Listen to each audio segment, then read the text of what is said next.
Hello and welcome to the Daily Millwall for Thursday the 4th of November 2021. Lots of different small stories today, and we're going to start off with this one. We got some more comments from Adam Barrett, so I assume this was taken from the interview after the game, and they've just sat on it for a couple of days and they're publishing it today. So Millwall assistant on whether Lions need striker in January, plus comment on out of trio favour.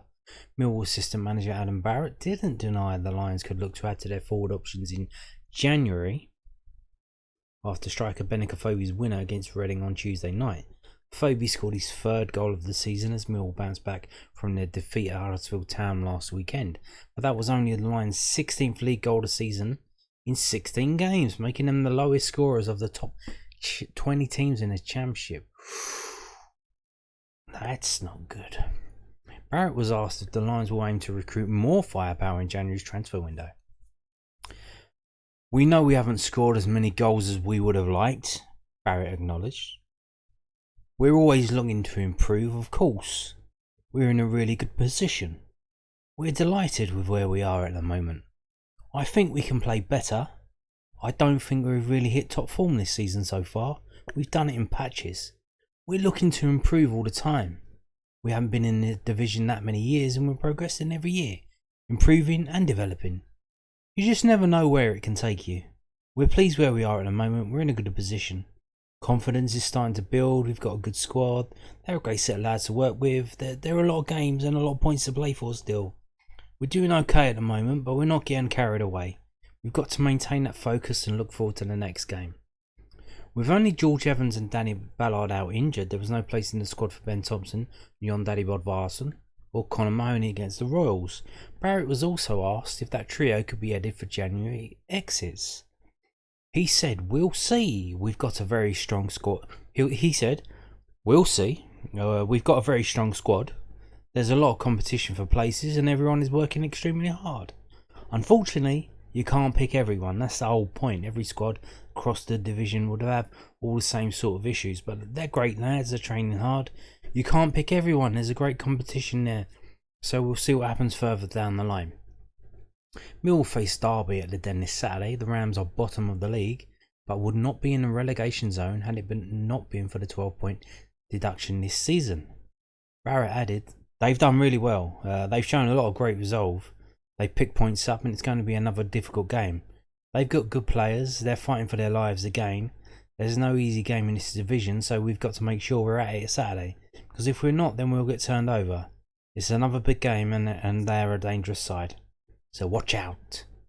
Fucking hell, they're trying to land Adam Barrett. Adam Barrett stepping into the post-match interview and they're all fucking dropping bombs at his feet, asking who's going to be sold in January. He's sidestepping the little... He did alright to sidestep them and answer the question without fucking putting himself in it. But they're throwing these questions at him. Oh, what about these players? Ben Thompson, Jon Daddy Bodvarsson, Conor Mahoney. Are they going to be going in January, Adam? Fucking hell, you're trying to stitch him up. But he done alright. He done alright. Didn't say anything too upsetting that would have got himself in the doo-doo. So well done, mate. Well done. I can't believe that they're saying it. So what was the point? So whether the Lions need a striker in January now. This popped up today. This is from londonnewsonline.co.uk.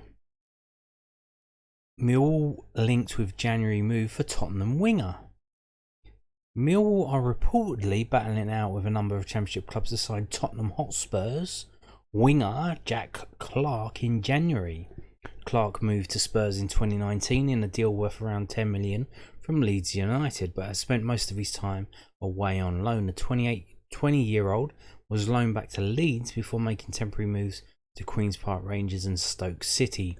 Now, Team Talk are reporting that the Lions are battling Barnsley, Luton Town and Derby County for his signature in the January transfer window. The website adds that he's been lined up for a move in the new year, with a host of clubs looking to land him. So was that on loan? 2019. That's 3 years ago. So these deals are either 3-year deals or 5-year deals for a kid that young. So he moved in 2019. So that was when. So if he's 19 now, how old is he? He's 20 years now. So that was 3 years ago. So when he was 17, he signed for them. Okay. So is this a permanent signing or is this on loan? It'd be interesting to find out.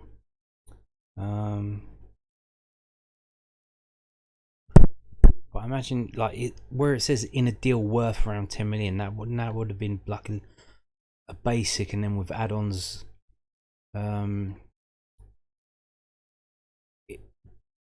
like if he played a certain number of games, scored a certain number of goals, that kind of thing, the money would have gone up and up and up. So I imagine it would have been maybe 2 or 3 million, maybe, and then the rest is added on. Is this a permanent deal? This I assume it's a loan deal, no? I assume it is. I don't know. We will see, but there's a lot been going on at Spurs since 2019. So maybe they are going to just cut the thing. Maybe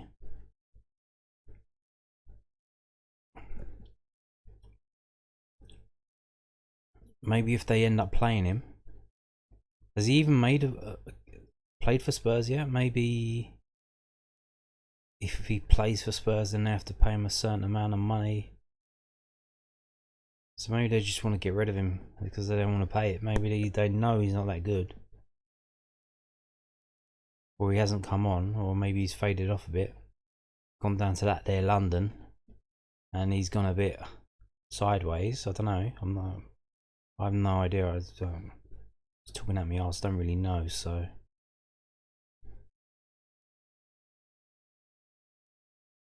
there's a related story here. What's this about? Let's just click on this. Where's this from? So this is from January 2020. So Millwall boss confirms interest in Tottenham winger. So this was from over a year ago. Millwall are interested in signing Tottenham winger Jack Clarke. So this is from when Jose Mourinho was there. Gary Rowett's been trying to sign this geezer for a while. So this didn't happen. This was the loan window. This was the transfer window where we signed Mason Bennett, was it? January 2020. So January 2021 was earlier this year. So that would have been last season, midway through. So the season before, just Rowett's first season, this would have been. So he's been trying to sign a geezer for a long time. And he said Jack Clarke is the type of player we have an interest in, and the reason we have is because we're looking for that extra bit of quality, but also the type of player who fits into our profile. But we have made lots of inquiries for lots of good players. I'm sure there will be many other links over the next couple of weeks. So slowly, catchy monkey. Gary Rowett's been working on this one for a couple of years. We'll see if it happens. I don't know. You've got to admire his persistence there, but so there's a story from London News Online from the 7th of January 2020 at 8 AM apparently. How's that? By Richard Corley. Interesting. Okay. So moving on now to Stoke City loanee had best game since Millwall return as he bagged winner against Reading. So now I don't know where they found him, but they've spoke to Gary Rowett about the Reading game, because we've got some quotes from him. This is from londonnewsonline.co.uk.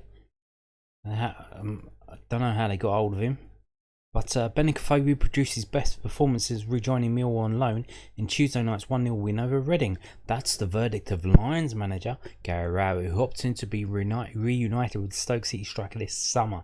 Phobie finished from close range to make it 3 goals in 12 championship outings with the South Londoners. The 28-year-old had not netted since converting in back-to-back matches at the end of August, a long time ago. It followed on from Tom Bradshaw also finishing 2 chances inside the penalty area in the 2-1 victory against Stoke in the previous home match at the Den. They all came from good wing play, interplay and passes to get the ball into those wide positions, Barrett told Saville on the press. Like any good striker, it's the same with Bradders. You want them to put themselves in good goal-scoring positions. Our strikers have to work incredibly hard. We're never a side where the strikers can stand down the middle and wait for the chances to come along. We're not that type of team. You don't want that work to take them too far away from scoring positions. Bennett got himself into good positions when the ball was wide. Great play from Jed and Lenny. As soon as that defender gets drawn out, you know as a striker it is down to that final pass. It capped off a really good display from Bennett. That is as well as he's played for us. The hunger, drive, energy and hold-up play, he was excellent. He deserved the goal. Millwall are only a point behind 5th place QPR with only 4 points separating Coventry in 4th and Blackburn in 12th. Asked about the performance against Reading, Rowett replied, "We started really well for the first 10 to 15 minutes, but recently in some of our home games, the opposition, without really creating chances or putting us on the rack, are making it difficult for us to get the ball back and play with any intensity. It was a little bit of a frustrating period in the first half. Then we found a way to win the games against Reading and Stoke with really good second halves. There are no two ways about it. We performed really well and deservedly won both. As disappointing as periods of the first half have been in both of them, we have found a way to play and improve. That seems to be the pattern that a lot of our home games are going at the moment. If they continue to go to the same pattern, in that we at least win, I'm not overly bothered. That was a terrific atmosphere in the stadium." Not half time, it wasn't. The boos were ringing out. And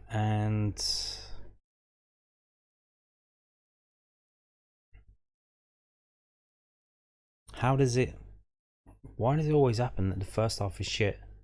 Because you set the team up incorrectly or improperly or with the wrong personnel. You make the changes at half time or just slightly after, and then we improve tenfold. Why does that always happen? What's going on? So, moving on now to this obvious news story that is obvious. International call-up for duo Saville and Ballard to represent Northern Ireland. Daniel Ballard and George Saville have been called up by Northern Ireland for November's FIFA 2022 World Cup qualifiers. And this is from millfc.co.uk. The Green and White Army welcome Lithuania and Italy to Windsor Park in their final 2 matches in Group C, but are no longer able to qualify for the main tournament in Qatar. They can, however, still finish in 3rd place behind Italy and Switzerland, who are battling for top spot and automatic qualification. And that it will be helpful for further draws and seedings, I believe. So as many points as they can get, and the higher they can finish up that table, will help them in for the next qualifying, probably for the FIFA one. I don't think it affects the UEFA. I think that's a different rankings, the UEFA coefficient. But for the FIFA one, I'm pretty sure that will help them go up the FIFA World Rankings, which will help them when they get put into pots for when the draw is made. But I think it's not really going to help them go up another level, because they needed to actually win to do that.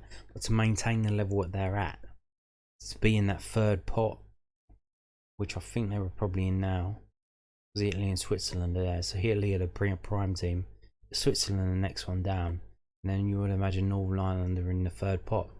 So they, in order to maintain being in the 3rd pot, they need to finish 3rd in their group and not get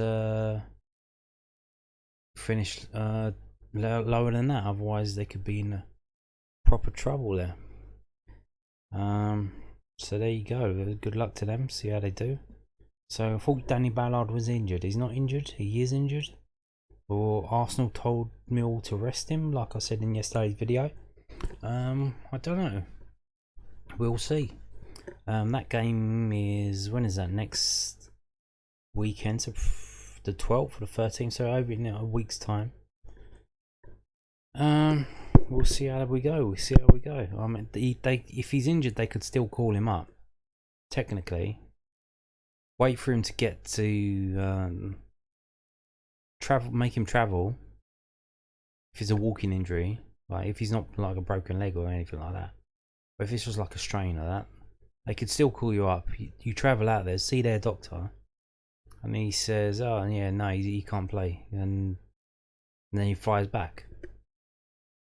They do that kind of thing sometimes, but we'll see how we go. So now this popped up, interestingly enough. Also from millwallfc.co.uk, the club's official website, you own a match-worn shirt and support the Royal British Legion. You can bid in an auction for a poppy Millwall shirt that is being worn against Derby. Now, I think they've already worn it. Did they wear it against Reading? I saw they were wearing one against Huddersfield. No, I'm pretty sure they were. So, a lot of interest in this. 1,231 views on this story already. Football in the UK will once again come together to show its support for the Royal British Legion, with players across the country proudly wearing the poppy on their shirts in the lead up to this year's Remembrance Weekend. Millwall Football Club continues to show their support for the armed forces community, with all players bearing a poppy on their shirts in the upcoming game against Derby County. The match-worn shirts will be made available to purchase in a live auction straight from kick-off, with proceeds going to the Royal British Legion. So from the kick-off, so you can bid. So if you can follow the game, or you go and watch the game, go down there and watch the game, see who plays best, and then bid for their shirt. Nice. Or see who gets their shirt the dirtiest, and say, "I'll have yours. Don't wash it. Don't wash it. I want it to look properly match worn." A symbol of open remembrance. The poppy is the enduring symbol of remembrance for those who have made the ultimate sacrifice for our country, and also for those who continue to defend and improve our way of life today.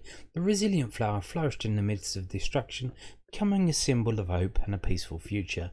At the heart of society for a century, this year marks the centenary of the Royal British Legion. For 100 years, the Royal British Legion has cared for our active and retired service personnel and their families by supporting them in a variety of ways. To celebrate this milestone, fans will have the opportunity to bid on an additional range of exclusive prizes that have been kindly made available by the Royal British Legion's partners and ambassadors.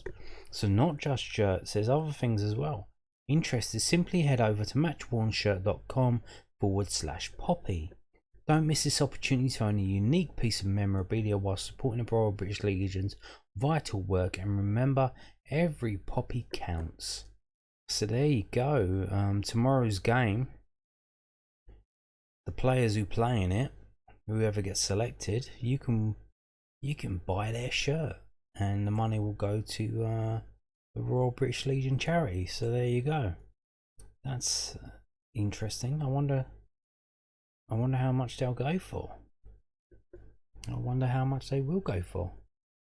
So we've also got this story from the official club website, and it's Dan Moss extends the Yeovil loan. Dan Moss's loan of Vanarama National League side Yeovil Town has been extended until the end of January 2022, which is a bit weird. Was that another 3 months there?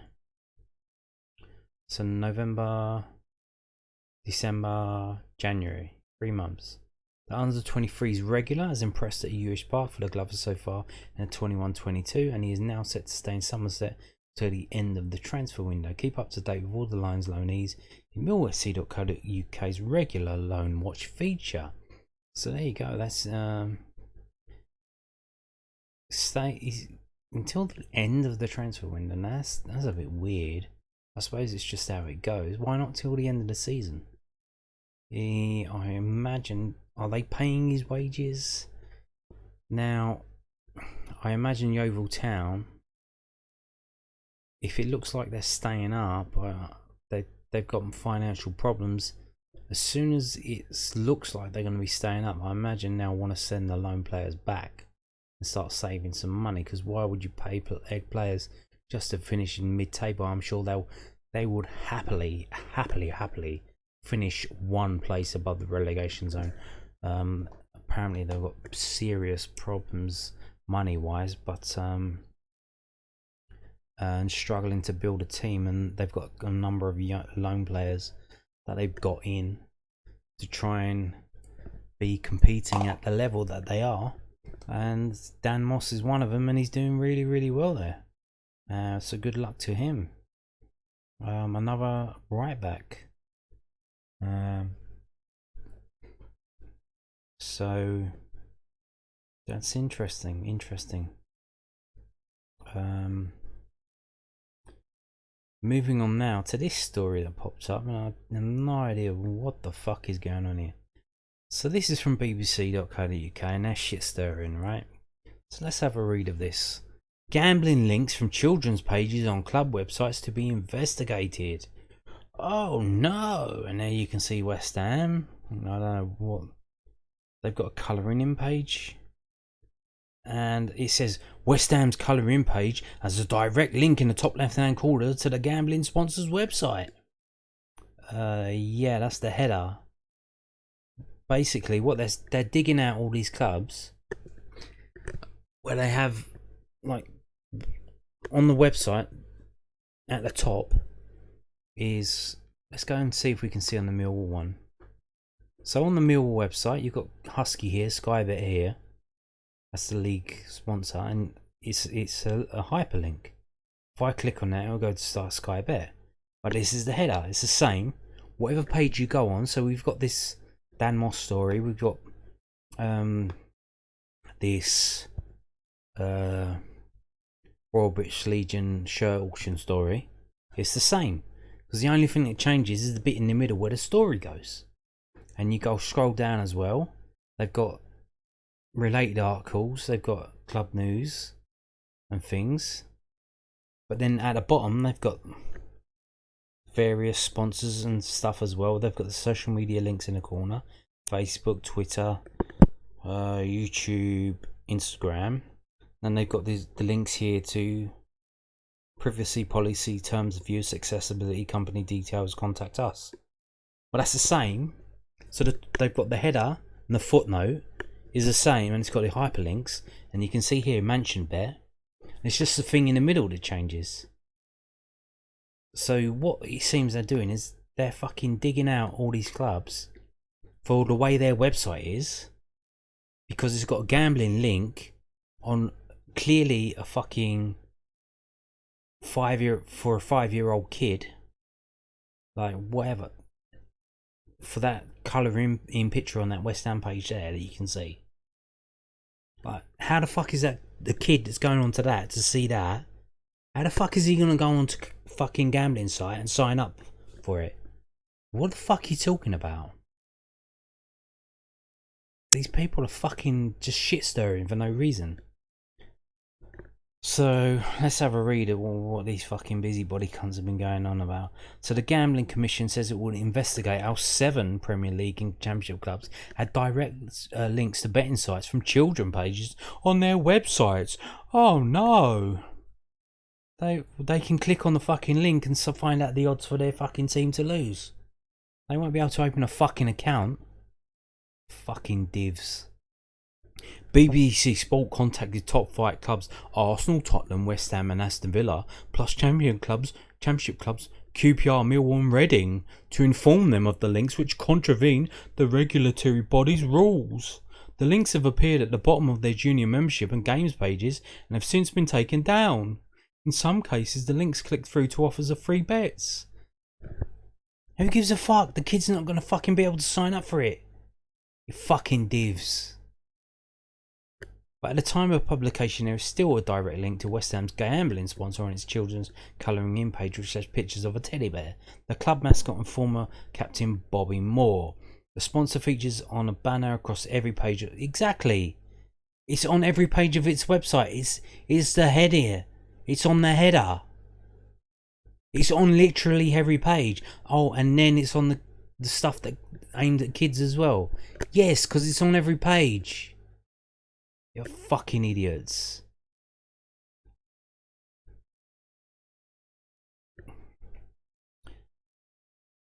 The Gambling Commission said it would be looking into the matter raised. It added gambling advertising and sponsor credits must not appear on any web pages that are directed at under 18s. Sports teams should be ensuring that all contents on such web pages is appropriate for children, and we expect gambling companies to take responsibility for where their adverts and logos appear. Campaign. Oh, here's the shit stirrers who did this. Campaign group. The Big Step, part of the charity Gambling with Lives, said the junior section of the club website should be a safe space for children to engage with their club, not be one click away from an online gambling website that they won't be able to sign up to, you fucking mongs. Most clubs, thankfully, don't have any gambling links on pages targeted at children, and although it's welcome clubs have now acted after pressure, the damage has already been done. What fucking damage, you fucking mongs? Some fucking 5-year-old signed up to Ladbrokes account, has he? What the fuck are you talking about? Fucking idiots. A similar issue was highlighted by the BBC 5 Live Investigates programme in 2018 when 15 British clubs had links to betting websites from their junior pages. West Ham, Tottenham, Aston Villa, QPR, Millwall and Reading said the links at the bottom of some of its junior pages were made in error. Then they've got comments from Arsenal, Tottenham, QPR, and they don't have one from Millwall. And here we go. The Big Step added, with 55,000 children already addicted to gambling, this is another awful example how football is normalising gambling to a generation of young fans. 55,000 children are addicted to gambling. Fucking show me them. Where are they? You're talking out your fucking arse. 55,000 children, you mean 16-year-olds who were able to buy national lottery tickets? You mean them? They're not signing up to fucking Ladbrokes accounts or bookies accounts. Fucking idiots. Fuck off, man. You fucking shit stirring mugs. 55,000 children addicted to gambling, apparently. Really? Bullshit. Bullshit.